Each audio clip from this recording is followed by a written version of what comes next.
Hey students, welcome back to the channel.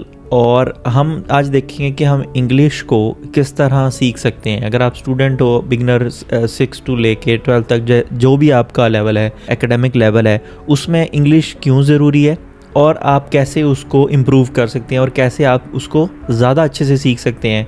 तो the first thing is कि that I will tell you कि यार आपने reading कैसे करनी है। इंग्लिश लर्न करने के ना 3 पार्ट हैं, लिखना आना चाहिए, रीड करना आना चाहिए और सुनना आना चाहिए। तो द फर्स्ट स्टेप इज़ कि आपको रीडिंग आनी चाहिए। रीडिंग के लिए बेहतरीन हल है कि आप बुक्स पढ़ें, ठीक है। कोई भी बुक उठा लें, उनको पढ़ना शुरू करें। कोई भी वर्ड आपको समझ नहीं आ रहा तो डिक्शनरीज अवेलेबल हैं, मोबाइल फ़ोन में भी डिक्शनरी होती है, तो आप डिक्शनरी का यूज़ करें। डिक्शनरी के बाद जब आप वो वर्ड आप जान लें कि उस वर्ड का क्या मतलब होता है, उसको बेहतरीन तरीका ये है कि उसको लर्न करने का कि आप उसके 1 या 2 सेंटेंस बनाना शुरू करें, यानी 2 सेंटेंस बना लें एक नए वर्ड का। अब आपको एक दिन में एक बुक ख़त्म नहीं करनी है, आप स्लो अपने सिलेबस की बुक्स भी पढ़ सकते हो और एक्स्ट्रा बुक्स भी पढ़ सकते हो, जिससे आपको आपकी वोकेबलरी इंप्रूव होगी, आपका रीडिंग इंप्रूव होगा, आपकी सेल्फ स्टडी करने की हैबिट बनेगी और आपको अंडरस्टैंडिंग आएगी। जो पूरा कॉन्टेक्स्ट होता है, ग्रामेटिकल कॉन्टेक्स्ट होता है पूरे सेंटेंस का, वो आपको समझ आने लग जाएगा कि कैसे लिखता है, एक्सप्रेशंस क्या होते हैं डिफरेंट, ठीक है, इंग्लिश के अंदर, तो वो आपको समझ आएंगे, ईडियम समझ आएंगे, आपको पता लगेगा कि यूज़ कैसे करना है, लिखना कैसे है। आहिस्ता आहिस्ता इंप्रूव होगी। ये लाइफ लॉन्ग प्रोसेस है। लैंग्वेज सीखना एक आसान काम नहीं है, ये 1 मिनट में नहीं आ जाएगा, एक क्लास में नहीं आ जाएगा, बट हैबिट बिल्ड करें। क्यों हैबिट बिल्ड करनी है? क्योंकि इंग्लिश हर जगह है, फ्रीलांसिंग से लेके, सेल्फ स्टडी से लेके, किसी रीडिंग से लेके, लिखने, हर मीडियम, हर जगह पे इंग्लिश है। आप बाहर जाना चाहते हो, बाहर जाके पढ़ना चाहते हो, किसी भी वे में देख लो, आपको इंग्लिश सामने आएगी। नाउ आपने लिखना कैसे? इंग्लिश एज अ सब्जेक्ट आपको तभी लिखना आएगा जब आपको जो टेंसेज होते हैं, ठीक है, आपको पता लगे कि किस ज़माने की बात हो रही है। अगर पास्ट टेंस की बात है तो उसको पास्ट टेंस में लिखना है, प्रेजेंट की बात है तो प्रेजेंट, कंटिन्यूस की बात है तो कंटिन्यूस, ठीक है, इस तरह।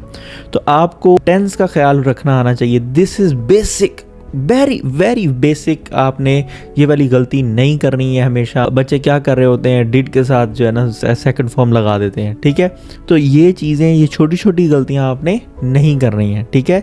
बेसिक है, ये बहुत बेसिक है। जब आप सेंटेंसेस सीख लो, ऐसे नहीं सीखने कि उनको रटा मार लेना है, उनको यूज़ करो।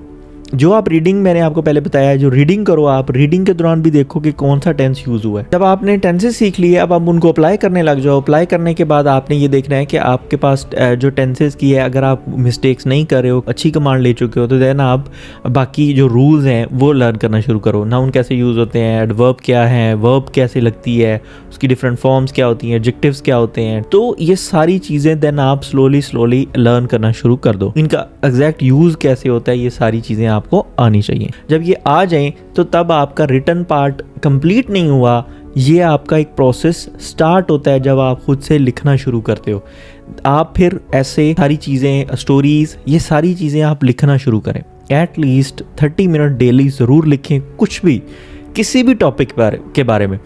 इससे क्या होगा, यू विल लर्न कि आप आइडियाज़ को कैसे फ्लो करते हैं, आइडियाज़ को पेपर पे कैसे लेके आते हैं। तो ये आपका एक टैलेंट बनता जाएगा slowly. Then you will learn कि यार ये तो मैं बड़ी अच्छी कमांड ले रहा हूँ, ठीक है। तो सुनना भी आपको आना चाहिए, ठीक है, आपको एक्सेंट भी समझना चाहिए। जो नेटिव हैं, इंग्लिश हैं जो भी, और जो अमेरिकन हैं, उनके आपको समझना आना चाहिए। उसके लिए बेहतरीन हल है कि आप सुने, न्यूज़ सुने, सीजन्स देखें, मूवीज़ देखें, अच्छी मूवीज़ देखें, जिससे आपको लेसन भी मिलेगा, एक एंटरटेनमेंट भी है, बट उसको लर्निंग पर्सपेक्टिव से भी आप देखो। आहिस्ता आहिस्ता आपको सारी चीज़ें समझ आने लग जाएंगी। अब आप सुनने भी लग जाओगे, अब आप बोलने भी लग जाओगे, लिखने भी लग जाओगे और रीडिंग भी आपको आ जाएगी। तो बोलने का जो स्टेप है वो लास्ट पे आता है। वो आप तभी बोलोगे जब आपके पास अच्छी वोकैबुलरी है, आपको अच्छी स्ट्रक्चर आती है, या वैसे भी बोल सकते हो। स्पोकन इंग्लिश आजकल तो बहुत चैनल्स हैं यूट्यूब पे जो आपको स्पोकन इंग्लिश डायरेक्टली सिखाएंगे। अब आपको रीडिंग की भी ज़रूरत नहीं है, अब आपको कोई चीज़ की ज़रूरत नहीं है, जस्ट आप सीख लो कि बोलते कैसे हैं, ठीक है। लैंग्वेज बोलना आना भी बहुत ज़रूरी है, ठीक है।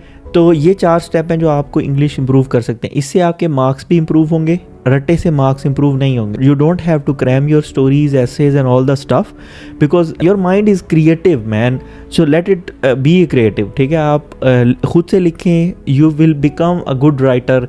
और राइटिंग एक ऐसी फॉर्म है जिसमें आप अपने आइडियाज़ दुनिया तक पहुंचाते हो। राइटिंग कभी भी मरने वाली नहीं है। ठीक है, आज भी ट्विटर जिंदा है, फॉर्म चेंज हो रही है, न्यूज़पेपर से ट्विटर पे आ गए हैं हम, बट राइटिंग अभी भी ज़िंदा है और रहेगी। तो ये चीज़ें, इनको इम्प्रूव करें। ये कोई डाई आउट स्किल नहीं है कि जो आपको बहुत फजूल चीज़ है, जो आप सीखेंगे तो आपको काम नहीं आएगी। ठीक है, तो राइटिंग आपको आनी चाहिए हर हाल में। English writing, English speaking skill भी होनी चाहिए, आप बात कर सको, किसी न किसी से, क्लाइंट से बात करनी पड़ जाती है आपको। ये चीज़ें आपने सीखनी है, इंग्लिश को लाजमी इम्प्रूव करें।